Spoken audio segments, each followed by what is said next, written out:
कंकड़ इतना छोटा सा कि उंगली पर आ जाए, किंतु सोचिए यदि यही कंकड़ आंख में लग जाए तो कितनी बड़ी समस्या बन जाता है। अब सोचिए ये कंकड़ आपके मार्ग में है, आप पादुकाएं पहनकर बड़ी सरलता से आगे निकल जा सकते हैं, किंतु यदि यही कंकड़ आपके पांव और पादुकाओं के बीच फंस जाए तो आप ठीक से चल नहीं पाएंगे, भले ही वो मार्ग पुष्पों से भरा क्यों ना हो। अर्थात आप बाहर की समस्याओं से, उन चुनौतियों से लड़ सकते हैं, भीतर की नहीं। भीतर की समस्याओं से लड़ना अत्यंत कठिन होता है, इसलिए सर्वप्रथम आप भीतर से शक्तिशाली हो जाइए, भीतर से पूर्ण हो जाइए, फिर आप इस संसार के समस्त समस्याओं और चुनौतियों से लड़ सकते हैं, आप विजयी हो सकते हैं। राधे राधे। प्रेम, ये प्रेम इस संसार में किसे नहीं भाता, हर किसी ने प्रेम का अनुभव किया ही, हर कोई जानता है ये प्रेम कितना सुंदर है, क्यों ना। ये प्रेम भाव इस संसार में सबसे शक्तिशाली भाव। अब हर शक्ति के साथ आते हैं कुछ उत्तरदायित्व। अब जैसे ही ये उत्तरदायित्व हमारे जीवन में आते हैं, हम सर्वप्रथम प्रेम को भूल जाते हैं, फिर हमें ये प्रेम, ये बोझ लगने लगता है। किंतु इस संसार का सत्य तो यही, हर प्रसन्नता के साथ उत्तरदायित्व आएंगे जिसका पालन हमें करना ही होगा। अब यदि मैं आपको उदाहरण दूं, आपके बगीचे में आप चाहते हैं कि एक सुंदर सा पुष्पों से भरा हुआ वृक्ष आए, तो सर्वप्रथम उसके लिए आपको जल और धूप का आयोजन करना होगा, उसके जड़ों पर दीमक ना लगे ये आपको सुनिश्चित करना होगा, उसके आसपास उगी खरपतवार वो आपको हटानी होगी, उसी के पश्चात तो आपके उस बगीचे में वो सुंदर पुष्पों से भरा वृक्ष आएगा। क्यों? इसी प्रकार होता है प्रेम भी। सर्वप्रथम आपको इसमें समर्पण का खाद जल डालना होगा, अविश्वास और संदेह, इसकी खरपतवार आपको हटानी होगी, और विश्वास की ये जड़ें कभी ना दुर्बल पड़े ये आपको सुनिश्चित करना होगा। उसी के पश्चात प्रेम का वास्तविक सुख आप अनुभव कर पाएंगे। राधे राधे।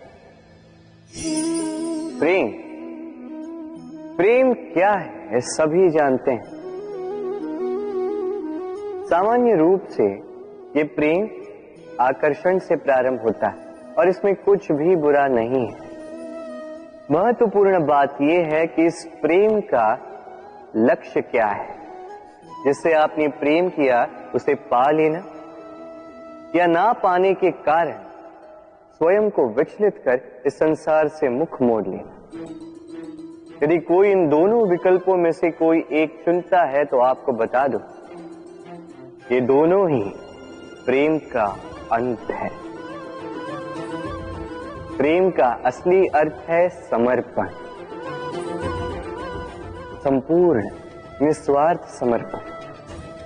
ऐसा प्रेम जिसमें जिनसे आपने प्रेम किया उसको पाने की प्रसन्नता आपका लक्ष्य नहीं, जिनसे आपने प्रेम किया उसे प्रसन्न करना आपका लक्ष्य हो। ये प्रेम ईश्वर है, किंतु यदि इस प्रेम में पूर्णतः समर्पित नहीं होंगे तो इस प्रेम में एक आकार नहीं हो पाओगे। किंतु यदि इस प्रेम में स्वयं को पूर्णतः समर्पित कर दिया तो समझो इसी प्रेम में आप ईश्वर पाओगे। राधे राधे। सम्मान, संबंध दोनों एक दूसरे के साथ ऐसे जुड़े हैं जैसे दीपक और बाती। ना कोई कम है ना कोई अधिक, दोनों का अधिकार समान होना चाहिए। जैसे पति पत्नी का संबंध, अब इसमें पति का अर्थ स्वामी नहीं, साथी। उसका कर्तव्य है साथ देना, आदेश देना नहीं। और ये संबंध सहकार से बनता है, अधिकार से नहीं। हाथ बढ़ाने से बढ़ता है, उंगली उठाने से नहीं। यदि इस संबंध में एक दूसरे का मान रखोगे, एक दूसरे का सम्मान करोगे, तभी ये संबंध बढ़ेगा, तभी ये संबंध अभिमान योग्य बनेगा। राधे राधे।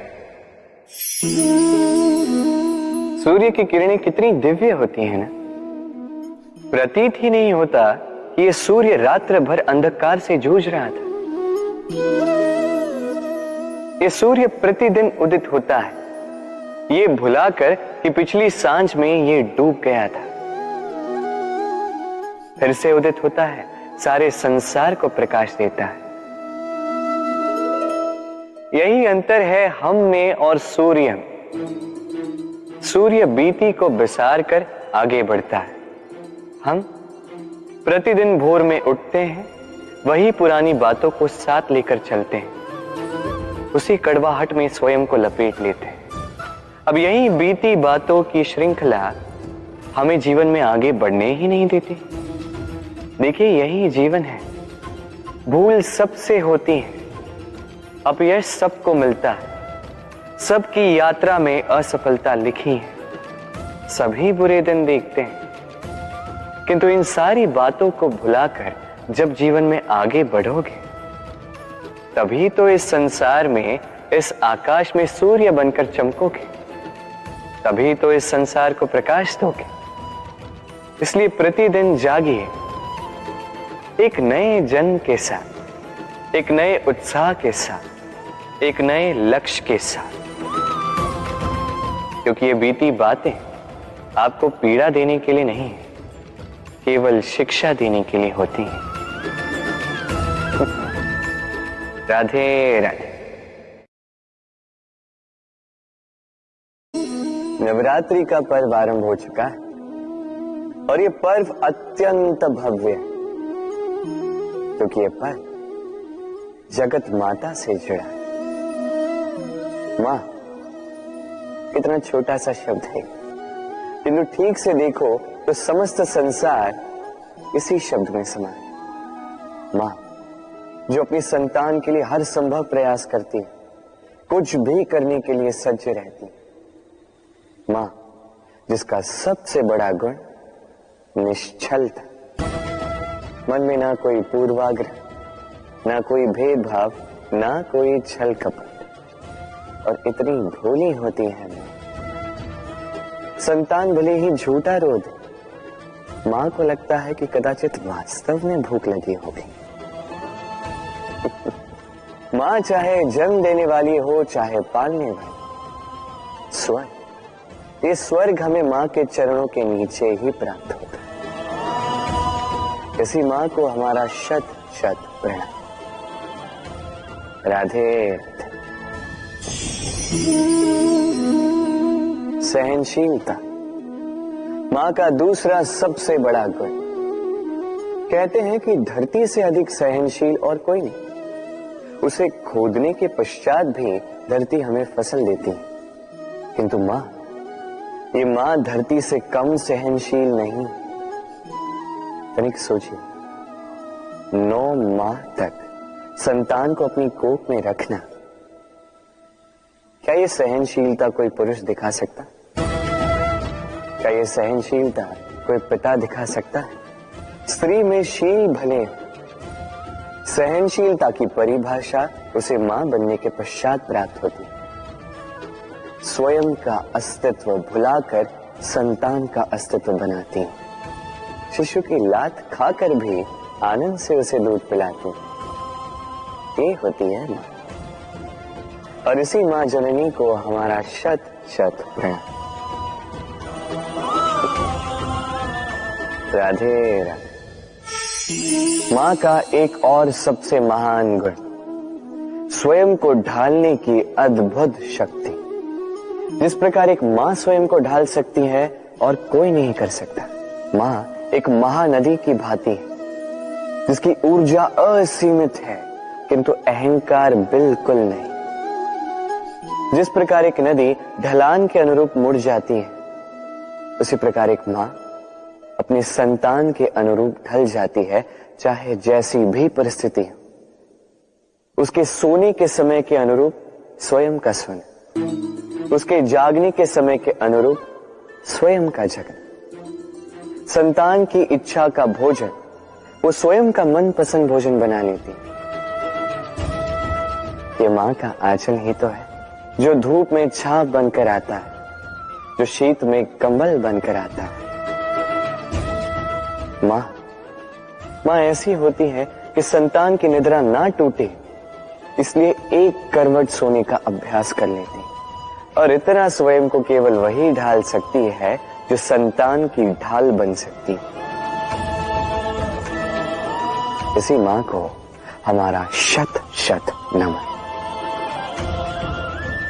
राधे राधे। मां के दो और सबसे महान गुण, साहस और संबल। साहस ये कि वो अपने संतान के लिए कुछ भी कर सकती, और संबल ये कि वो अपनी संतान को कभी टूटने बिखरने नहीं देगी। तनिक सोचिए, जब भी आपको चोट लगती है, चीख से पूर्व मां का नाम मुख में क्यों आता है? तनिक सोचिए, जब आपको बल की आवश्यकता होती है, साहस की आवश्यकता होती है, आगे आप अपना मार्ग देख रहे हैं जो अत्यंत कठिन प्रतीत हो रहा है, तब मुख से मां की ही शपथ क्यों निकलती? क्योंकि मां ही है जो हमें साहस देती, मां ही है जो हमें सहारा देती।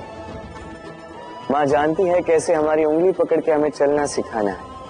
मां ये भी जानती है कि कैसे कान पकड़ के हमें उचित मार्ग पर लाना है। इसी साहसी मां को हमारा शत शत नमन। राधे राधे। कभी आपने सुना है, हिरणी सिंह से बचने के स्थान पर उससे जाके लड़ पड़ी। हिरणी ने सिंह पर आक्रमण कर दिया।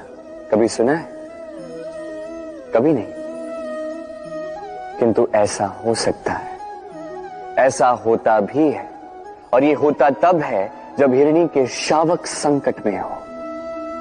जब उन्हें सिंह से प्राणों का संकट हो, तब हिरणी भी आके सिंह से लड़ पड़ती है, उससे भिड़ पड़ती है, क्योंकि वो मां है, और मां अपनी संतान के लिए कुछ भी कर सकती है। ये ममता है, ये जितनी कोमल हो सकती है उतनी ही कठोर भी हो सकती है, और अपनी संतान के हित के लिए वो क्रोध की पराकाष्ठा पार करते हुए अपनी संतान की सुरक्षा करके ही रहेगी।